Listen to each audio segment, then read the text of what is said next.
Kwa hiyo kuna kauli inayosema huyu hato kuwa ni kafir, kuna kauli inasema kwamba huyu sio kafir, hivyo atalazimishwa kuitekeleza ibada ya kufunga, atalazimishwa kama anavyowajibishwa na kulazimishwa kuitekeleza ibada ya swala. Kama vile mtu ambaye ni mtariku swala anapojulikana analazimishwa kuiswali, yujibar. Kwa hiyo na huyu naye pia ambaye anakataa kutekeleza, yujibaru alayhi bisawm, atalazimishwa afu. Hii ni kauli ya kwanza, anasema huyu sio kafir. Kwa hiyo cha kufanywa nini kwake yeye?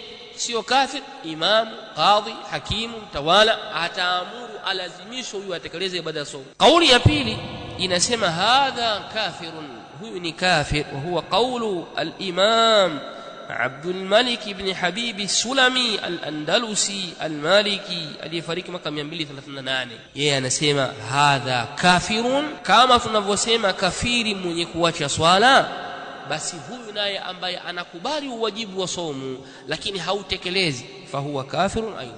Kwa katika Malikia al-Imam Ibn Habib Abdul Malik ibn Habib yeye anaona kwamba mtu asiyetekeleza na anakubali uwajibu, huyo ni kafiri, kama alivyokuwa kafiri wa nini? Swala. Pamoja na kwamba madhehebu yake katika swala ni makubwa zaidi, yana nguvu kuliko madhehebu ya nini kwenye saumu, kwa sababu katika saumu hakuna dalili zinazothibitisha hilo kama kwenye swala. Swala ziko dalili za wazi za kumkufurisha mtu, tofauti na kwenye nini